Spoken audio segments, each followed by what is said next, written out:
आप सबों को जय मसीह की। आज परमेश्वर के कलाम से हम देखेंगे कि किस प्रकार से परमेश्वर हमारे स्किल्स, एबिलिटी को यूज़ करता है और हमारे एक्सपर्टाइज को किस प्रकार से यूज़ करता है। और आज का जो वचन है वो पाया जाता है निर्गमन की पुस्तिका और उसका 31, 32, 33, 34 और 35 हम देखेंगे। और यहाँ पे जब इजरायली मिस्र देश से निकाले गए और जब वो मिस्र देश से परमेश्वर ने उनको निकाला और मूसा उनको लीड करते हुए जब लाल समुद्र को पार कराकर जब उनको आगे के मार्ग पे लेकर चल रहा था, तब वहाँ पे परमेश्वर ने मूसा को अपने पास ऊपर वहाँ पे पहाड़ में बुलाया और वहाँ पे बुलाकर परमेश्वर ने उसे वाचाएं दी और उसे आज्ञाएं दी और कहा कि तुझे इजरायली जातियों को ये जो मेरे लॉज हैं, मेरे डिक्रीज हैं, मेरी सारी इच्छा है, योजना है, तुझे बताना है। और उसमें एक महत्वपूर्ण परमेश्वर ने बताया कि किस प्रकार से मिलाप का तंबू, टेंट ऑफ मीटिंग, जहाँ पे परमेश्वर की वर्शिप किस प्रकार से करना है और कब करना है, कैसे करना है और उसमें क्या क्या चीज़ें रखना है, क्या क्या चीज़ें नहीं रखना है, इन सब चीज़ों का डिटेल्स, उनके प्लान्स, उनके पूरे करेक्ट लेआउट्स, सारा सब कुछ परमेश्वर ने, डिज़ाइंस, सारा सब कुछ परमेश्वर ने बताया। और हम आते हैं 31 पद में, निर्गमन 31 में। और फिर मूसा ने, हम यहाँ पे देखते हैं किस प्रकार से लोगों को चुना ताकि वो उस टेंट ऑफ मीटिंग के प्रोजेक्ट को कंप्लीट करे। और वचन में 31 का पढ़ता हूँ। फिर यहोवा ने मूसे से कहा, सुन, मैं ऊरी के पुत्र बसलेल को, जो हूर का पोता और यहूदा के गोत्र का है, नाम लेकर बुलाता हूँ और मैं उसको परमेश्वर की आत्मा से, जो बुद्धि, प्रवीणता, ज्ञान और सब प्रकार के कार्यों की समझ देने वाली आत्मा है, परिपूर्ण करता हूँ। यहाँ पे देखिए, परमेश्वर ने उस निवास स्थान को बनाने के लिए, उस टेंट ऑफ मीटिंग को बनाने के लिए, उस तंबू को, मिलाप वाले तंबू को बनाने के लिए बसलेल को चुना, जो कि जिसको कि परमेश्वर ने अपनी आत्मा से भरा, बुद्धि से भरा, प्रवीणता से भरा, ज्ञान से भरा और सब प्रकार के कार्यों की समझ देने वाली आत्मा है, परिपूर्ण करता हूं। परिपूर्ण किया परमेश्वर ने, उसको एबिलिटीज दिया, एक्सपर्टाइज दिया, एक्सपीरियंसेस पहले से उसको इस फील्ड का था और उसको विजडम, अंडरस्टैंडिंग और एक्सपर्टाइज, स्पेशल स्किल से परमेश्वर ने उसे नवाजा। और उसका जब ये सारी चीजें परमेश्वर ने उसको दी तो परमेश्वर ने बसलेल का इस्तेमाल किया अपना उस टेंट ऑफ मीटिंग, उस निवास स्थान को बनाने के लिए। और उसके साथ ही हम देखते हैं वचन 6वें में कहता है, और सुन, मैं दान के गोत्र वाले अहीसामाक के पुत्र ओहोलियाब को उसके संग कर देता हूं। ओहोलियाब को उसका असिस्टेंट बनाया परमेश्वर ने। और वचन कहता है, ओहोलियाब को उसके संग कर देता हूं, वरन जितने बुद्धिमान हैं उन सबको हृदय में मैं बुद्धि देता हूं। जितने बुद्धिमान हैं उन सबको मैं बुद्धि देता हूं। यहाँ पे वचन क्लियरली कह रहा है यहाँ पे। और परमेश्वर ने यहाँ पे उन दोनों को चुना। यहाँ पे बसलेल को परमेश्वर ने चुना, अपना बसलेल को चुना। यहाँ पे परमेश्वर ने ओहोलियाब को चुना और दोनों को चुनने के बाद परमेश्वर ने सारा सब कुछ प्लान्स उनको दिया। और यहाँ पे वचन कहता है कि क्या क्या चीजें देखिए उनको बनाने का, अर्थात मिलाप वाले तंबू और साक्षी पात्र का संदूक और उस पर प्रायश्चित ढकना और तंबू का सारा सामान और मेज, सारे सामान समेत चौके सोने की दीवट, धूप वेदी और सारे सामान सहित होम वेदी और पाए समेत हौदे और काढ़े हुए वस्त्र और हारून याजक के याजक वाले काम के पवित्र वस्त्र और उनके पुत्रों के वस्त्र और अभिषेक का तेल और पवित्र स्थान के लिए सुगंधित धूप, इन सब को वे उन सब आज्ञाओं के अनुसार बनाए जो मैंने तुझे दी है। परमेश्वर ने मूसा को दी थी और परमेश्वर चाहते थे कि वो एग्जैक्टली जैसी आज्ञा परमेश्वर ने दी उसी के अनुसार उसको बनाए। ये बसलेल और ओहोलियाब, ये दोनों को चुना परमेश्वर ने ताकि वो परमेश्वर का मंदिर, पवित्र स्थान, परमेश्वर का निवास स्थान को, महापवित्र स्थान को बनाए। और ये परमेश्वर चाहते थे उन दोनों के जीवन से। और उनको सारी तमाम प्रकार की बुद्धि, एक्सपर्टाइज, स्किल से नवाजा परमेश्वर ने। आज आपके जीवन में भी और मेरे जीवन में भी परमेश्वर चाहते हैं कि क्या काम के लिए परमेश्वर आपको चुना है। आप अपनी स्किल्स को देखिए, आप अपने एबिलिटीज़ को, आप अपने स्किल्स को चेक करिए कि किस एरिया में परमेश्वर ने आपको बुद्धि दिया है, आप कौन से एरिया में प्रवीणता और ज्ञान और एक्सपीरियंस किस एरिया का है, और किस प्रकार परमेश्वर समझ आपको दिया है, क्या स्किल सेट आपके पास है, क्या क्या एबिलिटीज़ आपके पास है, और आप अपनी एबिलिटीज़ को परमेश्वर को हम दे दें। देखिए, जब परमेश्वर ने चुना, इस बसलेल को परमेश्वर ने चुना, बुलाया, ओहोलीआब को जब बुलाया तो उन्होंने अपनी स्किल को, जब परमेश्वर ने बुलाया उन्होंने अपनी स्किल्स को परमेश्वर के कार्य के लिए दे दिया।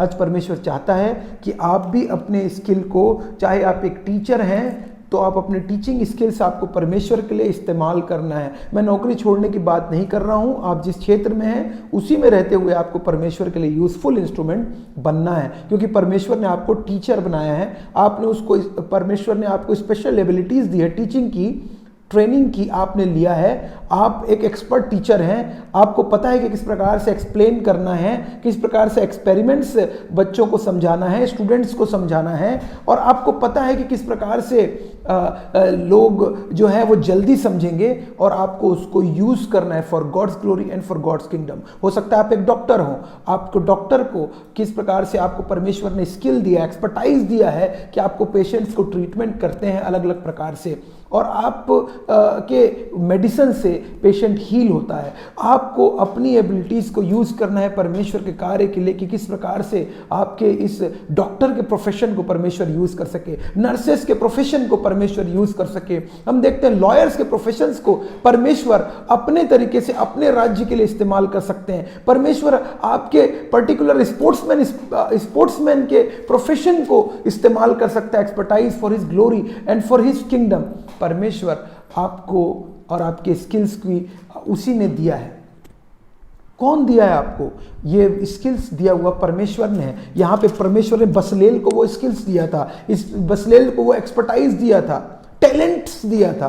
परमेश्वर ने टैलेंट्स दिया था, आपको भी टैलेंट्स दिया है। हो सकता है कि आप एक सिंगर हो सकता है कि आप एक अच्छे म्यूजिशियन हो सकता है कि आप अच्छे कंपोजर हो सकता है कि आप एक अच्छे लीडर हों। परमेश्वर चाहता है कि आप मैनेजमेंट के गुरु हो सकता है आप मैनेजमेंट में एक्सपर्टाइज हो, तो आपको अपने मैनेजमेंट को, स्किल्स को, अपने उस स्किल्स को परमेश्वर को अर्पित करना है, देना है परमेश्वर के राज्य के लिए। परमेश्वर ने आपको संभाला है, आपकी सैलरी, आपके बिजनेस के प्रॉफिट्स, आपकी सारी तमाम चीजें परमेश्वर उसी से आपको आती है। आप एक महीने में 30 दिन काम करते हैं और आपकी सैलरी 1 तारीख को आती है। क्यों आती है? क्योंकि परमेश्वर आपको सामर्थ्य देते हैं काम करने की, बुद्धि देते हैं काम करने की, शक्ति देते हैं काम करने की, इसलिए आती है। प्रॉफिट्स आपके बिजनेस में आते हैं क्योंकि परमेश्वर आपको शक्ति देता है उस कार्य को करने की, कंप्लीशन पे ले जाने की, कोई भी चीज को। और यहाँ पे परमेश्वर चाहता था, परमेश्वर आपका और मेरा परमेश्वर डिटेल्स प्लान देने वाला परमेश्वर है। आपका और मेरा परमेश्वर अपनी इच्छा, योजना बताने वाला परमेश्वर। क्या हम रेडी हैं लिसन करने को? क्या मैं सुनने के लिए तैयार हूँ? क्या मेरे कान सुनने के लिए तैयार हैं परमेश्वर क्या बोल रहा है? क्या मेरा मस्तिष्क उसको एक्सेप्ट करने के लिए तैयार है जो परमेश्वर बोलना चाह रहा है? यहाँ पे मूसा ने बोला और परमेश्वर ने उस चीज को जैसे ही बोला, मूसा ने उनको जवाबदारी सौंप दी। या फिर यहोवा ने मूसा से कहा, सुन, मैं ऊरी के पुत्र बसलेल को जो हूर का पुत्र यहूदा गोत्र का नाम लेकर बुलाता हूं। परमेश्वर नाम लेकर आपको भी बुलाता है, नाम लेकर बुलाने वाला परमेश्वर है, जीवित खुदावंत है वो, और वो आपको भी आज नाम लेकर बुला रहा है और आज चाहता है कि आप अपने स्किल को, टैलेंट को परमेश्वर को दे। आप प्रेयर करें इस बात के लिए कि परमेश्वर मेरे स्किल्स कैसे यूज होगी, प्रभु मेरा टैलेंट्स कैसे इस्तेमाल होगा, प्रभु मेरा जो एक्सपीरियंस है इतने साल का वो कैसे इस्तेमाल होगा तेरे कार्य के लिए प्रभु, कैसे होगा। क्राफ्ट्स मेरा एक्सपर्टाइज है प्रभु, स्पेशल स्किल्स है प्रभु, मास्टर क्राफ्ट है प्रभु मेरे हाथ में, और मेरे फील्ड का मैं एक्सपर्ट हूँ, कैसे यूज करूँ प्रभु तू बता प्रभु, तू मुझे बता। जब हम उसके पास जाएंगे, अपनी स्किल्स को उसके चरणों में रख दें, आप अपनी स्किल्स को उसके चरणों पे रख दीजिए और आप देखिए उसके बाद परमेश्वर कैसे यूज़ करते हैं। हो सकता है आप एक स्टूडेंट्स हो, आप स्टूडेंट लाइफ में भी आप परमेश्वर की स्तुति आराधना कर सकते हैं निश्चित रूप से।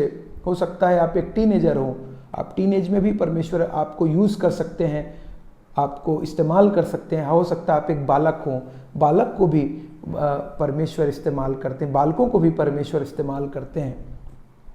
हम अपने आप को, हो सकता है हम सीनियर सिटीजन हो, रिटायर्ड हों, हम किस प्रकार से हमको लगेगा कि हम कैसे कर सकते हैं, लेकिन आपको भी परमेश्वर ने वही स्किल एक्सपीरियंसेस जो इतने सालों में दिया है। अब समय है कि आप जब सेवानिवृत्त हो गए हैं अपने कार्य से, अपने फील्ड से, अपने डिपार्टमेंट से, तो अब आपको परमेश्वर के लिए, परमेश्वर के डिपार्टमेंट की सेवा, परमेश्वर के कार्यों के लिए आपको अपना समय देने की आवश्यकता है। आपको अपना परिवार के लिए अपने घरों को खोलने की आवश्यकता है। अपने परिवार को एकजुट करके स्तुति आराधना करवाने की आपको जवाबदारी, रिस्पॉन्सिबिलिटी है एज अ सीनियर सिटीजन।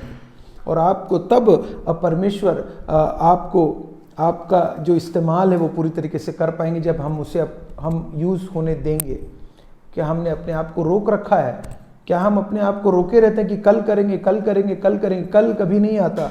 और अगर हम ये सोच के बैठे हुए हैं कि कल करेंगे, तो हो सकता है कि हमारी एज निकल जाए और वो दिन आ जाए जब हम परमेश्वर के पास चले जाएं, और तब परमेश्वर हमसे पूछेगा वहाँ पे कि मैंने तुमको ये स्किल दिया था, ये टैलेंट दिया था, ये सारे गिफ्ट्स दिए थे, गिफ्ट्स तुमको डिफरेंट गिफ्ट्स से नवाजा था, लेकिन तूने उस गिफ्ट का क्या किया? तू अच्छा भंडारी नहीं था। You are not a good manager. अच्छा भंडारी नहीं था। आप और मैं भंडारी हैं परमेश्वर के। आप और मैं ओनर्स नहीं है, ओनर परमेश्वर है। आप और मैं उसके भंडारी हैं। और हर एक को, जैसा परमेश्वर का वचन भी कहता है, नया नियम में बताता है कि किस प्रकार से भंडारी जो थे, परमेश्वर अलग अलग गिफ्ट चैलेंज दिया। किसी को 10 दिया, उसने 10 और कमाए, 5 दिया, 5 और कमाए। जिसको 1 मिला, उसने अपना तोड़ा जाकर छुपा दिया ज़मीन में, और ये सोचकर कि मैं उसको गड़ा के रखूँगा और जब मेरा ओनर मांगेगा तो मैं उसको गड़ा निकाल के वापस दे दूँगा। ओनर आया और ओनर ने बोला, हे निकम्मे दास, तूने जो तोड़ा दिया था, तूने उस तोड़े को गड़ा कर क्यों रखा?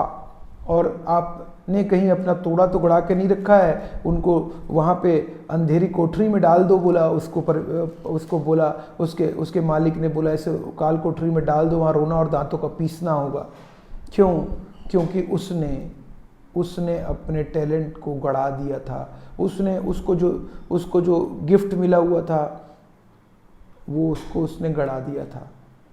क्या आप और मैं भी वही काम कर रहे हैं? जब आप अपनी स्किल्स को यूज़ नहीं करेंगे, अपने स्किल्स का यूज़ नहीं करेंगे, तो वो स्किल आपके पास से चले जाएगी, वो टैलेंट आपके पास से चले जाएगा, वो बुद्धि आपके पास से, विजडम, अंडरस्टैंडिंग, नॉलेज, आपको इतना नॉलेज है वो आपके पास से चले जाएगा। इसलिए जैसे प्रैक्टिस आप रोज़ करते हैं, प्रैक्टिस अपने जॉब में जब जाते हैं, बिजनेस में जाते हैं, तो उसकी स्किल्स का रोज़ प्रैक्टिस करते हैं, उसी प्रकार से आपको परमेश्वर के राज्य के लिए अपने एक्सपर्टाइज को यूज़ करने की आवश्यकता है। नाउ इज़ द टाइम, आज वो समय है कि आप अपने टैलेंट को पहचान लें और यूज़ करें। और ये निर्गमन 31, 32, 33, 34 में परमेश्वर का वचन बातचीत करता है किस प्रकार से यहाँ पे परमेश्वर ने हर डिटेल्स पे इंटरेस्टेड रहता है आप और मेरे। परमेश्वर ने सारे डिटेल्स, छोटे छोटे डिटेल्स को दिया था उनके लिए, और उन्होंने उसको बनाया, पूरा किया। आप उसकी इच्छा को जानने के लिए तैयार हैं? Are you ready to listen what he wants to say? आपसे जो कहना चाहता है, प्रतिदिन जो कहता है, बोलता है, क्या आप रेडी हैं सुनने के लिए उसकी बात को, परमेश्वर की बात को सुनने के लिए तैयार हैं? क्या आप और मैं, वचन कहता है कि तुम्हारे बाल भी सब गिने हुए हैं। परमेश्वर आपके और मेरा डिटेल्स जानता है सारे, और वचन कहता है तुम्हारी देह पवित्र आत्मा का मंदिर है, परमेश्वर का आत्मा तुम्हारे अंदर बसता है। वो टेंट ऑफ मीटिंग जो है, वो टेंट ऑफ मीटिंग जो था, बना रहा था परमेश्वर ने, जो बनवाया था, जहाँ पे परमेश्वर ने खुद बनवाया था, डिटेल्स दिया था, वो टेंट ऑफ मीटिंग था, फिजिकल रूप था। और वो रूप, फिजिकल रूप से वो आज वो टेंट ऑफ मीटिंग आप और मेरी देह हो गई है, क्योंकि बाइबल बताती है 1 कुरिन्थियों में कि तुम्हारी देह पवित्र आत्मा का मंदिर। इसलिए वो जो परमेश्वर ने बनवाया था टेंट ऑफ मीटिंग फिजिकल रूप से, अब वो आप और मेरे अंदर, आप और मेरी बॉडी के अंदर आ गया है। अब आपकी और मेरी बॉडी जो है पवित्र आत्मा का मंदिर है, और आपको और मुझको अपनी बॉडी के द्वारा परमेश्वर की स्तुति करनी है, उसकी आराधना करनी है, उसकी प्रशंसा करनी है अपने शरीर के द्वारा। तो अपने शरीर के द्वारा परमेश्वर की स्तुति करो, अपने शरीर के द्वारा परमेश्वर की आराधना करो। और आप और मैं जब तक आप और मैं हम अपने शरीर को परमेश्वर को अर्पित नहीं करेंगे, हम काम नहीं कर पाएंगे, हमें सौंपना होगा। और कहता है रोमियो 8 में भी कहता है वचन 26 में, इसी रीति से आत्मा भी हमारी दुर्बलता में हमारी सहायता करता है। आत्मा जो आपके और मेरे अंदर वास करता है, क्योंकि हम नहीं जानते किस रीति से प्रार्थना करना चाहिए, परंतु आत्मा आप ही ऐसी आहें भर भर कर जो हमारे से बह रहा है हमारे लिए विनती करता है। और वचन कहता है 8 में, यदि आत्मा से देह की क्रियाओं को मारोगे तो जीवित रहोगे, यदि तुम शरीर के अनुसार दिन काटोगे तो मरोगे, यदि आत्मा से देह की क्रियाओं को मारोगे तो जीवित रहोगे। वचन कह रहा है रोमियो 8 के 13-14 में। इसलिए और वचन कह रहा है तुम अपने आप को परमेश्वर को सौंप दो, अपनी देह को परमेश्वर को सौंप दो। और परमेश्वर का आत्मा जब वास कर रहा है वो निश्चित रूप से आपको सब कुछ देने के लिए सफिशिएंट है, और वो देगा आपको और मुझको। इसलिए हम रेडी रहें, हम तैयार रहें, अपने स्किल्स को ओहोलियाब के समान, बेसलेल के समान दे दें। और हम देखते हैं कि कैसे जब उन्होंने ये सब कुछ दे दिया, और अर्थात और आपने पाएंगे 39 निर्गमन 39 के 42 में, अर्थात जो आज्ञा यहोवा ने मूसा को दी थी उन्हीं के अनुसार इजरायलियों ने सब काम किया। और लोग ढेर सारे गिफ्ट्स को अपने ले आए, और इतने सारे गिफ्ट्स ले आए कि वो ओवरफ्लो हो गया, और मूसा को बोलना पड़ा अब बस बंद कर दो। जब टेंट ऑफ मीटिंग बन रहा था, अब बस हो गया। तो हमको ओवरफ्लो, अपने सब कुछ ओवरफ्लो देना है। परमेश्वर जितना चाहेगा, जैसे चाहेगा वैसा इस्तेमाल होने देना है अपने आप को। और जो आज्ञा यहोवा ने दी थी उसी के अनुसार इसराइल ने किया। तब 39:43, तब मूसा ने सारे काम का निरीक्षण करके देखा कि उन्होंने यहोवा की आज्ञा के अनुसार सब कुछ किया है, और मूसा ने उनको आशीर्वाद दिया। मूसा ने जब देखा काम कंप्लीट हो गया है, देखिए यहाँ पे मूसा फिजिकली वो एक लीडर के रूप में अपना काम डिस्ट्रीब्यूट कर दिया था, सबको डेलीगेट किया था रिस्पॉन्सिबिलिटी। और अच्छा लीडर वही होता है जो रिस्पॉन्सिबिलिटी डेलीगेट करता है। सब काम खुद करने नहीं बैठता, परंतु दूसरों को मोटिवेट करता है, अपनी टीम को मोटिवेशन देता है, ताकि वो लोग एक अच्छा काम, टीम वर्क से प्रोजेक्ट कंप्लीट होते हैं, टीम वर्क से जीत मिलती है कोई भी वर्क में। और यहाँ पे मूसा ने सारे काम का निरीक्षण करके देखा कि उन्होंने यहोवा की आज्ञा के अनुसार सब कुछ किया है, यहोवा की आज्ञा के अनुसार किया है। और यहाँ तो पवित्र आत्मा आज आप और मुझको चेक करता है, डायरेक्ट पवित्र आत्मा चेक करता है। और मूसा ने उनको आशीर्वाद दिया, मूसा ने आशीर्वाद दिया।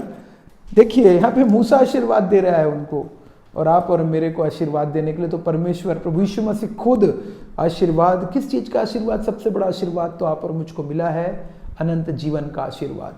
अगर यीशु मसीह नहीं आते, अनंत जीवन हमें नहीं मिल पाता। पापों से छुटकारे का आशीर्वाद मिला आप और मुझको ब्लेसिंग्स मिली यीशु मसीह के मारे जाने, गाड़े जाने और जी उठने के द्वारा, और उसके एश्योरेंस के द्वारा कि मैं फिर से आऊँगा, और उसके एश्योरेंस की मैं जाऊँगा और जाकर तुम्हारे लिए अपनी आत्मा भेजूंगा। मैं जब तक नहीं भेजूंगा तब तक आत्मा तुम्हारे अंदर नहीं आएगा। और तुम्हारी देह पवित्र आत्मा का मंदिर है, परमेश्वर का आत्मा तुम्हारे अंदर वास करता है। इसीलिए आप और मेरे लिए इम्पोर्टेंट है कि उस आशीर्वाद को, उस ब्लेसिंग्स को हम वेस्ट ना जाने दें, उस उद्धार को वेस्ट ना जाने दें, इस लाइफ को, इस जीवन को वेस्ट ना जाने दें। ये जीवन हमारा घास के समान है, बाइबल बताती है, कभी भी कुछ भी हो सकता है, कभी भी कुछ भी हो सकता है। हमने देखा है कोरोना काल में, we don't know the time, accidents we don't know, कभी भी कुछ भी हो सकता है। आज के समय में एज कोई बार नहीं है। आज 40 साल, 45 साल और 50 साल वालों को भी हार्ट अटैक आ रहे हैं दुगनी रेट से। समय का कोई नहीं जानता, समय को कोई नहीं जानता, आप और मैं समय को नहीं जानते। इसलिए समय, परमेश्वर का वचन कहता है तुम्हारे लिए जाग उठने का समय आ चुका है, घड़ी आ चुकी है, जाग उठिए और अपने आप को सौंप दीजिए परमेश्वर को, ताकि वो बसलेल के समान और ओहलियाब के समान आपके स्किल्स को, आपके टैलेंट्स को, आपके एबिलिटीज़ को, आपके क्राफ्ट को, आपके मास्टर क्राफ्ट को, मास्टर स्किल को, स्पेशल स्किल्स को, बुद्धि, ज्ञान, समझ, सब कार्यों की समझ से भर दे, आत्मा से परिपूर्ण कर दे, ताकि आप उसके लिए एक यूजफुल इंस्ट्रूमेंट बन सकें। आप सबको जय मसीह की।